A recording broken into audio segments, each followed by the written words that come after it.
Thanks for your company. Great to have you here. The trial of former COCOBOD Chief Executive Officer Dr. Stephen Opuni was expected to resume at an Accra High Court today. Well, the case has been on hold for more than a month. This is because the High Court was waiting for a decision from the Supreme Court on which documents the Attorney General is to make available.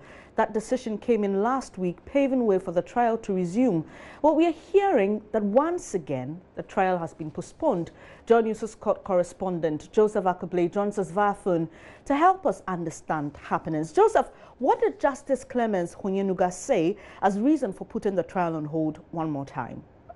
Benis, as you recall, Dr. Opuni's lawyers had made an application asking for the documents to be provided to them. Now, in that application, they had listed quite a number of documents that they wanted access to. So it included witness statements, it included fertilizer contracts preceding Dr. Opuni's tenure, fertilizer contracts signed by COCOBOD during his tenure, and those signed by COCOBOD after his tenure that the AG may not present in court as part of evidence in prosecuting this particular case.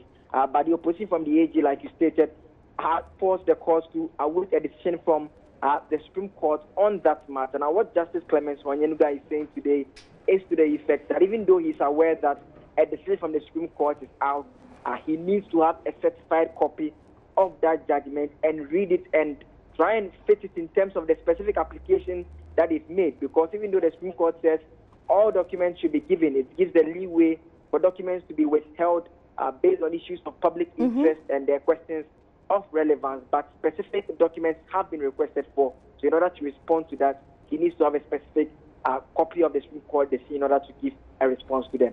Joseph, tell us how lawyers on both sides reacted to this decision by Justice Onyenuga. They don't have any problem with that particular position, so they are looking forward to Wednesday when court resumes. Hopefully, the judge has expressed confidence that he would have received the certified copy and would have prepared his judgment and he read it to the court on that day. So once he delivers his decision, awaiting the Supreme Court verdict, what next with the case?